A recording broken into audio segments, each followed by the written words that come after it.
Hey, you guys, Erin here. I am back with another moon update for you. And what I'm going to be talking about today, of course, is this full moon we have coming up here on Monday, October 6th.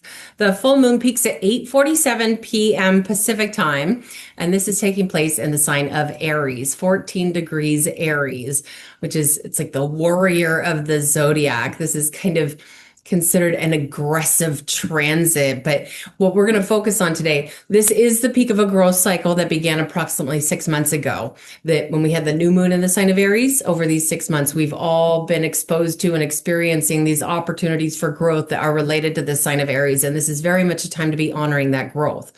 Now, this is also a time as soon as the moon begins to wane, we want to set the intentions to let go of any of this Aries energy that's not serving us. What I mean by that is as we're approaching the full moon, it's like getting closer and closer and closer to the peak of that growth cycle. And then if it peaks at 8:47 p.m. Pacific time, by 8:48 p.m., the moon is waning. And so it's staying in the natural flow of things to, again, let go of any of this Aries energy that's not serving us. So what I'm going to do in this recording is I'm going to break down the sign of Aries for you so you know what you're working with here. But then, of course, I'm going to pull up the chart and I'm going to show you these very, very prominent astrological forces that are coming through in the days surrounding this transit. In fact, we've got a very strong trine going on between Uranus and Pluto. Now, that's going to be going on for a while, but it's pretty much exact at the time of this full moon.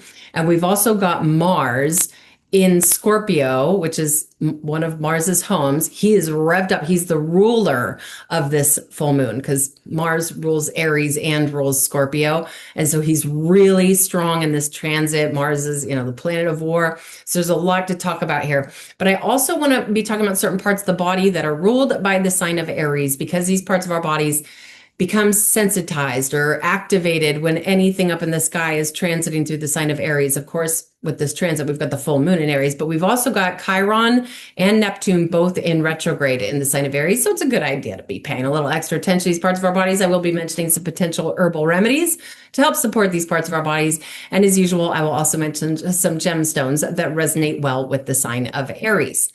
So let's get into this. We'll start here. Aries is what we call the cardinal fire sign. Cardinal meaning it comes through with force, okay? In the element of fire, this has a lot to do with overall energy, okay? So this is like the sign of forceful energy. And please do not get me wrong, just because somebody's in Aries doesn't mean they're going to be, forcefully energized. I actually have a very shy Aries in my family. I have two very close friends who are Aries, and they're just gentle sweethearts. But the sign of Aries in and of itself, it's ruled by Mars.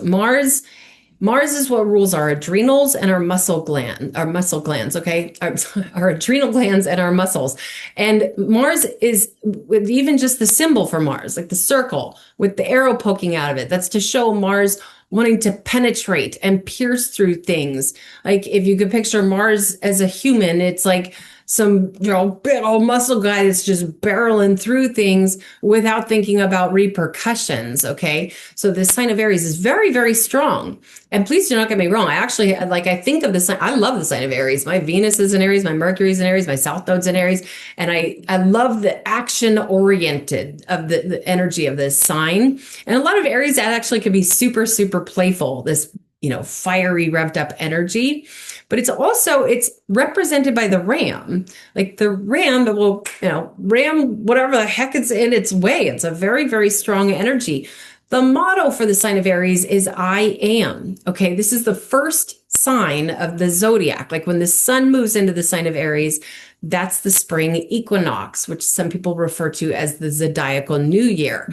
This is about who I am. It's the infant of the zodiac. Okay. It's the pioneer. It's the self-starter. When we have a full moon in Aries, what I like to focus on, at least one of the things I like to focus on, is who I am. And I mean, obviously I'm Erin Wage, but what, am I in this world? Of course, I'm an astrologer, but what is who are you and what sort of things do you want to accomplish in this lifetime?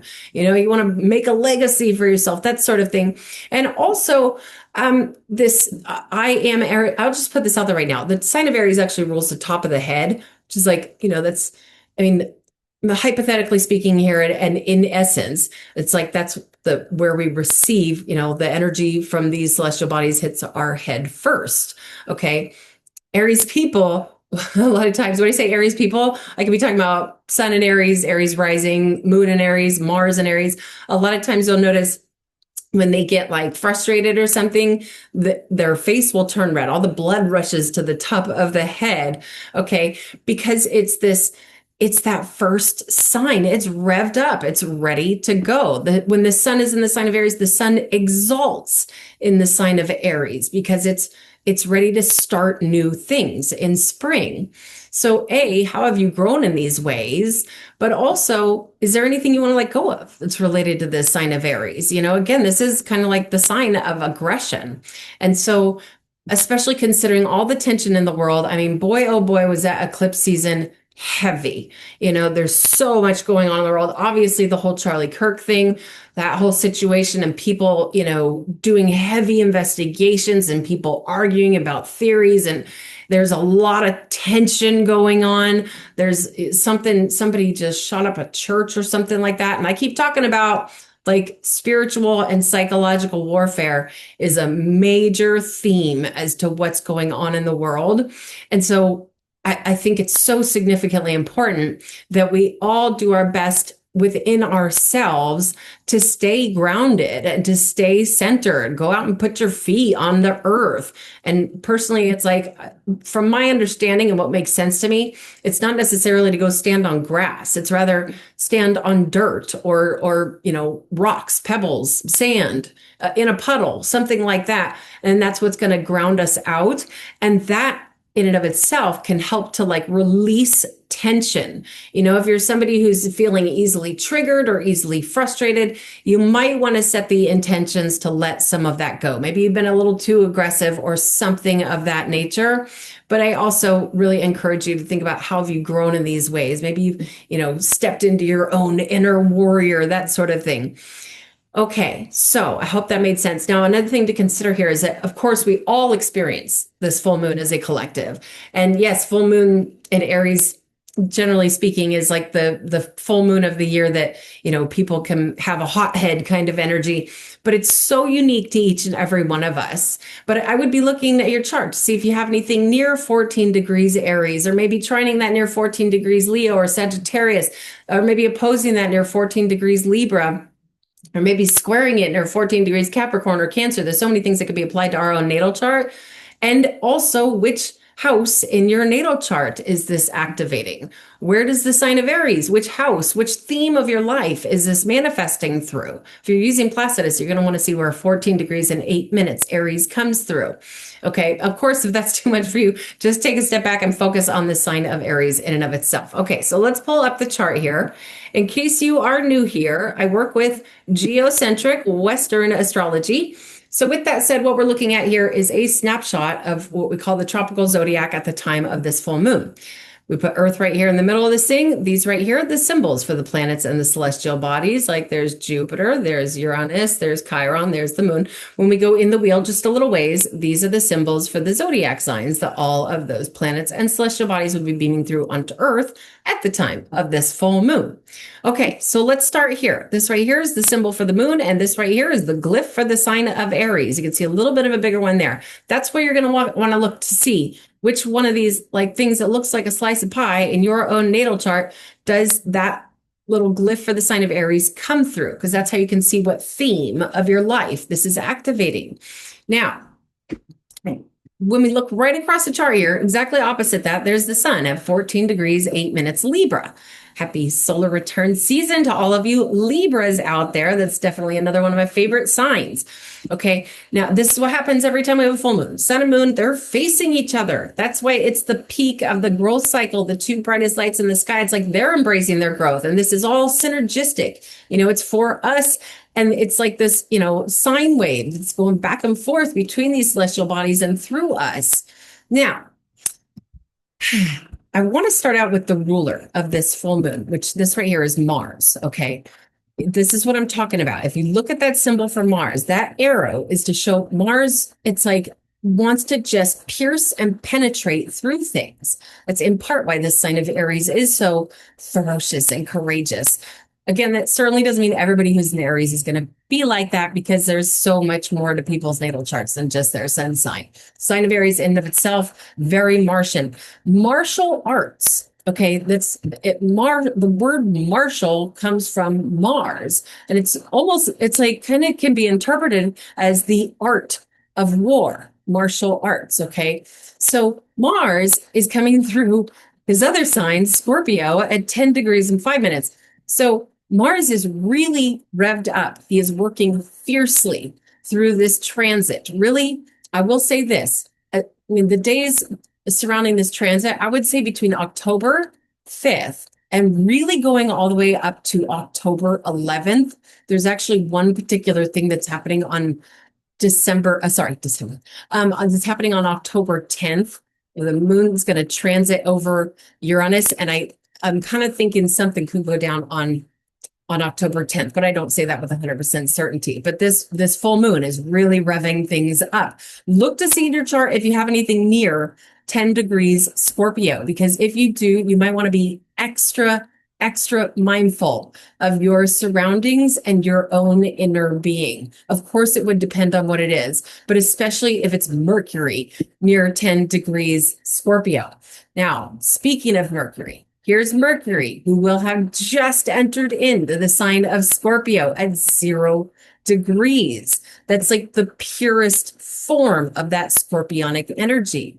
Now, Mercury is what rules over and influences, basically, in short, our nervous system. Okay. Mercury is us receiving information into our consciousness, going through our nerves and going into our spinal cord, storing the information there, so that when we want to communicate that information, Mercury can bring that file of information back out. He's the messenger of the gods and really does have a very big influence on the nerves.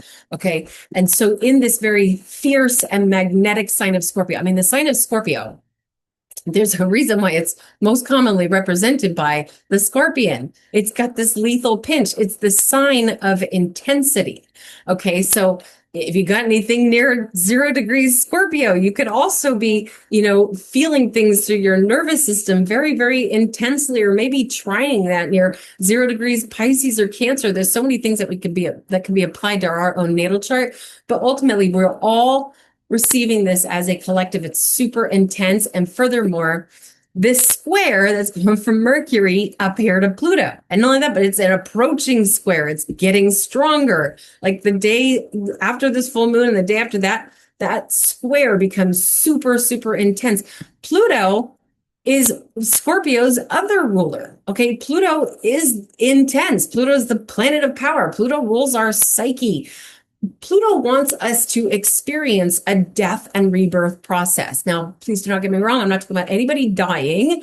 It's more within ourselves. Pluto rules like spiritual willpower. Okay. Very deep into our core. And so this squares create an internal tension, but at the same time, a force. Okay, it could be feeling a little uncomfortable within yourself, but it's because it's like a process of transformation that we're going through here. And again, this really is the collective. We're going through a deep, powerful, and spiritual and psychological transformation in so many different ways. It is ridiculous. But Pluto here, coming through, Pluto's going to be in the sign of Aquarius till 2044. But at 1 degree, he's working very, very powerfully, and he is in retrograde. When we talk about retrograde, you can think about these celestial forces. They don't operate necessarily as gracefully or optimally when they are moving backwards. Okay. Would you move as gracefully backwards as you would forward? If so, that's a great talent, but that's definitely not the norm.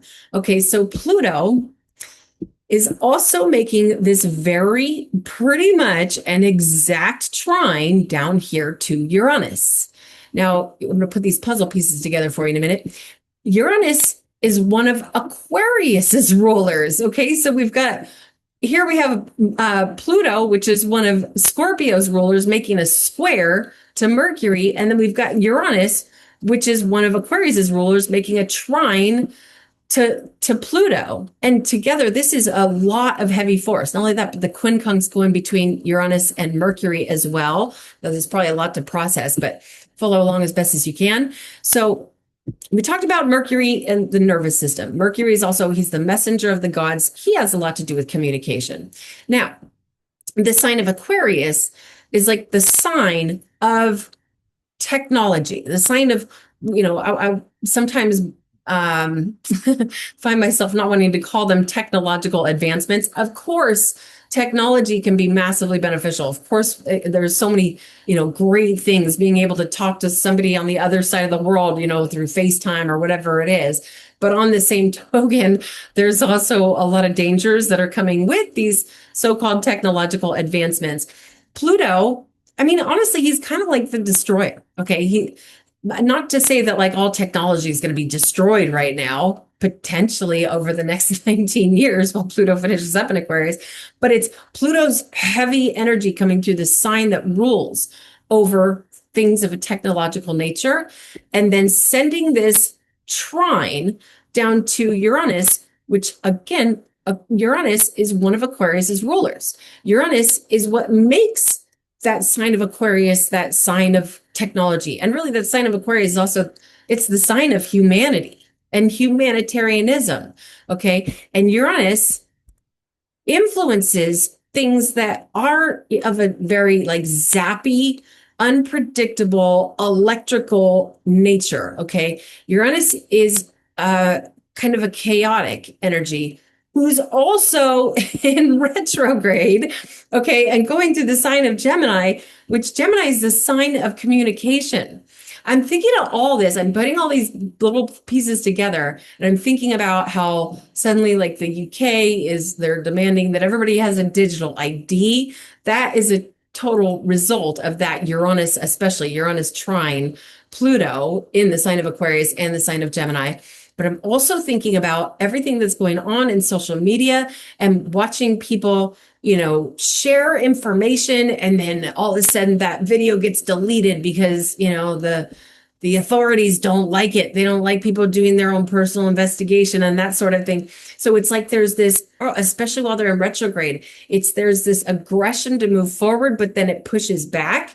And a lot of this involves, again, technology, humanity, communication, and potentially even in the psyche and in people's minds. Keep talking about this like psychological warfare and spiritual warfare. It makes all the sense in the world. And be very mindful if you have anything prominent, your sun, your moon, your Mercury, your Mars, really any of them, but especially those sun, moon, Mercury, or Mars. Could be Jupiter, could be Saturn, could literally be any of them, but those ones in particular. If you've got one of those celestial forces, celestial bodies between 0 and 2 degrees of either Aquarius, Gemini, or also Libra, because that 1 degree of Libra is receiving a super heavy dose of energy because they would be sending trines. Uranus and Pluto would be sending trines over to, and trines are, yes, beneficial aspects, but we're talking about power playing massive generational changers, Pluto and Uranus. So I would just, I don't mean to scare anybody, but it's just, that's a very heavy transit. You're going through some sort of a massive change. Maybe if it's your Mercury, it's like you're going through some sort of like mental function changes, or if it's your Mars, you're going through some sort of like, changes in your muscles, or, something in the physiology of our bodies. There's so many ways that this could be playing out for everybody, really. Okay, now let's talk about this Saturn-Neptune conjunction. Okay, so Saturn has retrograded back into the sign of Pisces. And I kind of have to talk about these guys hand in hand because they're going to be pretty tightly conjunct, kind of going all the way almost through March of 2026. And by the way, they are both in retrograde as well. Okay, this could ultimately overall be thinking about all these retrogrades. Maybe I need to reevaluate my plan. Okay, whatever it is you're trying to move forward with. But going back to Saturn, as a lot of people know, Saturn, he's cold, he's strict, he's astringent, he tightens, he's like the like a really, if you could picture an old, extremely strict father, that is Saturn. Okay. He's Kronos, the one that looks like the Grim Reaper. He's carrying the scythe and that sort of thing. Saturn is certainly no fun, but we do need him to be able to take care of our responsibilities. And going through the sign of Pisces, Pisces is the mystic. It's the sign of spirituality and oneness and psychic powers. Okay. And with that said, I mean, as I've been saying the whole time Saturn's been going through Pisces, it is a really good time to be like being disciplined with our spiritual practices. But now this Neptune like going back into the sign of Pisces. Neptune's at 0 degrees Aries, but he's in retrograde. I think it's like 2 weeks after this full moon. Neptune pops back into that sign of Pisces. But for now, while Neptune's in this Aries energy, Neptune is one of Pisces' rulers. Okay. Neptune is what makes Pisces the dreamer with the visions and the psychic powers and the spirituality. Okay. Neptune going through Aries, the pioneer, the self-starter, putting all these pieces together, it's like the ultimate connection for taking the visions that you've had for yourself. And again, especially if you have something prominent between, say, 26 degrees Pisces up to 1 degree Aries, then this might be particularly strong for you. But still, again, for everybody, say you've had this vision of what you want to create, whether it's a piece of art or a business or a house or whatever it is you're trying to create. We've got this great combination of Neptune, the visions, and Saturn, the structure to actually bring it into fruition. Okay. And especially since Saturn's going through Pisces, that's being disciplined with the visions. I mean, I'm totally summarizing this, but that's the discipline with the visions and maybe some sort of a spiritual practice. And then Neptune and Aries, that's the visions and taking action with it. And with Saturn there, he's saying, let's actually structure this. However, again, they are also in retrograde. I wouldn't necessarily like prevent myself from moving forward with what it is I'm trying to create. But at the same time, it is a good time to be kind of reevaluating, making sure all the T's are crossed and the I's are dotted with what you're trying to create, this vision that you're trying to bring into fruition. Okay, so we might as well talk about this North Node going through the sign of Pisces all the way until July of 2026. Now, the North Node is like a pump that pumps energy in. We're all receiving this like pump of Pisces energy. It's, again, Pisces is the mystic. It's the dreamer. And in fact, I kind of want to digress for a minute here. For people who are dealing with like substance abuse, this connection of really because Pisces is like the sign of altered states of consciousness and is very much connected to things like addictions, especially when it comes to substances that do alter our consciousness. But Saturn and Neptune there, Saturn very well could help to bring that addiction to an end. Saturn brings ends. And the reason that I just thought about that is because if you have anything near 18 degrees Pisces, something prominent, okay, your sun, your moon, your rising, you guys know the routine, then you're receiving an extra dose of that Pisces energy. It's like not exactly an ideal time for overindulging in alcohol or some sort of drugs or whatever it is.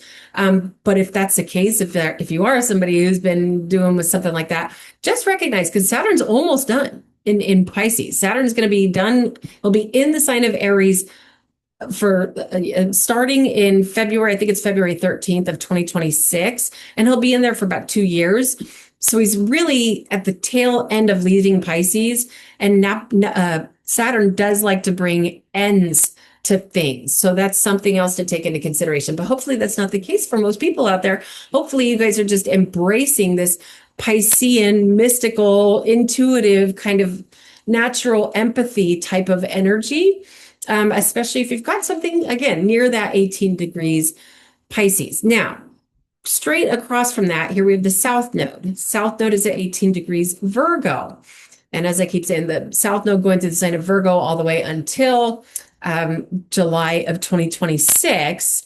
If you have anything between 0 and 18 degrees Virgo, that south node is going to go over that thing and wants to drain some of it out. So keep that in mind. Okay. But this is a very interesting lineup because, and again, especially if you got something near 18 degrees Virgo, but I have to incorporate these guys together because Venus is pretty tightly conjunct the south node for this transit. Now, Venus is, I'll just be honest, she's kind of struggling here. Venus, the planet of love and harmony and beauty and relationships. Venus can represent a female in our life, not mother, but she can represent a daughter, a sister, a female friend, or overall just a romantic relationship, snuggles, anything beautiful, art, poetry, music, whatever it is.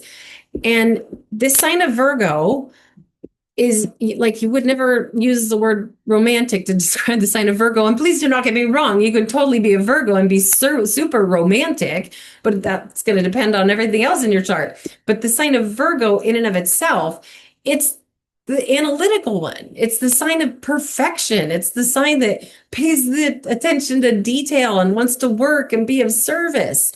Okay. Doing the day-to-day routines.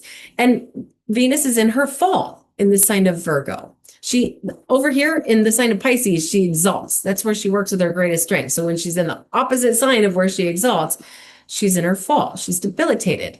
And she's next to the drain point, the south node. So if you have anything between, say, 16 to 23 degrees Virgo, recognize that you've got Venus struggling there and the south node, the drain point there. Okay, I'm thinking of a particular story where there was an artist, a female artist, was very, very similar transit. It was Venus conjunct the south node. This artist, she was an art docent. She was going to go show her art. It was something very, very important. And this Venus south node conjunction hit something really strong on her chart. I can't remember if it was her ascendant or her sun, but on her way to present her art, she somehow either lost or somebody stole her entire art portfolio, like beautiful art portfolio. That's like a loss right there. And don't get me wrong, I'm by no means am I suggesting, oh, you're going to go through a breakup or, it could be something as simple as you're maybe just not feeling quite as beautiful as usual or something of that nature. But just keep that in mind. Venusian things, beauty, art, love, romance, female. She's debilitated in Virgo. And also, please don't get me wrong, people are born with their Venus in Virgo. There's so many qualities to it. A lot of times these people will enjoy being of service to their lover, that sort of thing. But she's also right next to the south node. So that's something I figured I should point out. However, I will say this, Venus is making an opportunistic connection with Jupiter. That's what this green line is here. That's a sextile going to Jupiter. Jupiter, the great benefic. So Venus, a benefic, Jupiter, a benefic. They're creating opportunity together. So that's maybe a little bit of Venus's saving grace, especially since Jupiter is exalted in the sign of Cancer. Jupiter, he's Mr. Abundance. Okay. Jupiter brings the abundance and the luck and the potentially long distance travel, philosophy. And in the sign of Cancer, Cancer's the nurturer. Okay. The sign, Jupiter in the sign of Cancer can be like more charitable and giving and, that sort of thing. If you got anything near 23 degrees Cancer, you very well could be experiencing some abundance in your life, or, you're all of a sudden you're expanding your consciousness with philosophy or some kind of wisdom. I will say this too, though, that if you got anything, say it's your sun, or your Venus or something of that nature, your own natal Jupiter near 23 degrees Cancer, be mindful of, expanding at the waistline, because Jupiter does expand and the sign of Cancer actually rules the stomach. So that's something to be mindful of. But also there's a square going between Jupiter and Chiron. So that could also expand the healing journey. Let's actually move on to Chiron next. Okay, so Chiron, the wounded healer, who my favorite way to describe Chiron is that it's like we all have these wounds. Obviously, some people it's more, of a much bigger deal in their life than others. But we all have these wounds that, generally speaking, would have come from early childhood development. And let's say there's something within, just as an example here, let's say you're somebody who gets very easily triggered if you feel like you're being ignored. But you don't know why. It's just something that irritates the heck out of you if you feel like you're being ignored. Well, maybe potentially when you were a very young child, 2 or 3 years old, and you were trying to get your mom's attention, and she couldn't give you that attention that you needed at that moment in time, and that created a wound. And that is, potentially why you feel triggered by being ignored. Well, when we work to heal those wounds, whether you're conscious of where that wound came from or not, most people aren't. But when we work to heal those wounds, we end up being able to become healers ourselves, and not necessarily a professional healer. For some, sure. I know so many professional healers who have a very strong Chiron in their natal chart, and a lot of them have they had very rough childhoods, but they work to heal those things. Okay, so that's the gist of Chiron. He's in retrograde, another potentially time to like reevaluate the healing journey or something of that nature, especially if you've got something prominent near 25 degrees Aries. However, Aries, again, is the sign of self. It is the warrior. Chiron is not going to be in Aries for that much longer. In 2026, Chiron's going to peep into the sign of Taurus, then retrograde back. And then 2027, Chiron will be out of the sign of Aries for a very long time. And so he's finishing up in there saying, hey, here's this opportunity to be like a warrior, to heal yourself, and again, especially say you got something like your rising sign near 25 degrees Aries, that's Chiron, again, while he's in retrograde, which by the way, Chiron's in retrograde all the way, I think it's like December 30th. It might even be, it's somewhere between December 30th and January 1st. I can't remember exactly, but yes, Chiron is in retrograde for quite some time. He's going all the way back to 23 degrees Aries. So with that said, if you got something like your rising sign or something prominent in your chart, again, it would depend on what it is to fully interpret it, but hopefully you guys get the gist here. It could potentially be a time to reevaluate the processes that you're taking to really heal those wounds. But ultimately, it's also an incredible time to be working on healing those wounds. Okay, so did I cover everything I wanted to there? I think I did. So let's talk about body parts. So in the body, the sign of Aries, we talked about this, rules the top of the head, also has a big influence on the adrenal glands, also has a big influence on the, has a little bit of an influence on the blood, but it's mostly like the brain, the pineal gland, the nerves in the brain. And so especially since Mars, the ruler of this full moon, is going through that sign of Scorpio, it's a good idea to be paying a little bit of extra attention to these parts of our bodies. I would say to start with the blood, I would say that yarrow is it's a protector. In fact, I know people who have put yarrow in like a medicine bag and like worn it as a pouch, or like put it under their pillow, or yarrow tea. And I'm not a doctor. This is not medical advice. What I'm talking about is stuff that I've learned from my wonderful teachers over the years and stuff that I have experienced for myself. And so yarrow, and speaking of protection, again, the sign of Aries being ruled by Mars, it's like the sign of accidents and injuries and that sort of thing, doing things without thinking about the repercussions of injuries or whatever. And yarrow is said to be very protective of that, but it can also like equalize the blood. And then also borage. Borage, is said to influence courage, not to say that Aries energy necessarily needs any more courage, but if you're somebody who's trying to, tap into courage, I personally, what I would do is make myself a cup of borage tea. But another thing that borage does is it helps to like revive the adrenal glands. If you think about how many people out there are drinking, 2-3 cups of coffee a day, and what it's doing to their adrenal glands. So many people have like wiped out their adrenal glands. And yeah, I think this is probably like one of the borage is probably, in my opinion, actually, this is not even medical opinion. Okay. Again, I have to be super careful with my words. I'm not a doctor. Don't always check in with your healthcare practitioner and do your own research. But I do think that that's one way to help like revive the adrenal glands. Okay. Now, wood betony for the nerves in the brain. When we think about, again, I was talking about road rage, that sort of thing. Maybe not necessarily you who is listening to this right now, but the people in your surroundings, the brain could be getting really heavily activated with this full moon in Aries, the nerves in the brain. And for that, wood betony is said to be really, really good for that. I did notice that. I think it was either last year with the full moon in Aries, or maybe it was this year with the new moon in Aries. I did indulge. Um, I can't remember exactly what I blended it with, but I did have a cup of wood betony tea and did notice like a calmness coming through. So those are the things that I'm going to be indulging in for this full moon. Now, as far as gemstones go, the dedicated zodiacal birthstone for the sign of Aries, of course, is diamonds.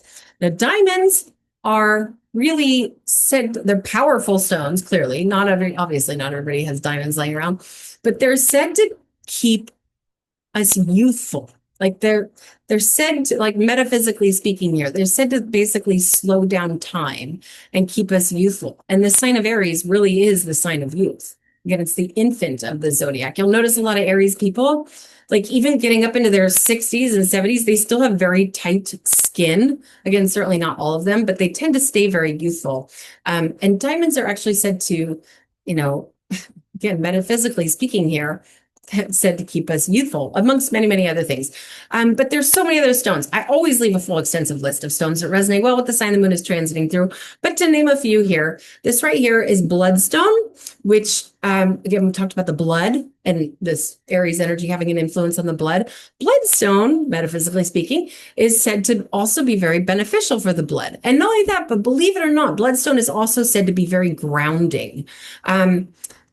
I would think of it as being a little bit more of a stimulant because it is red, but maybe because it's like that darker burgundy, that it could be good for grounding.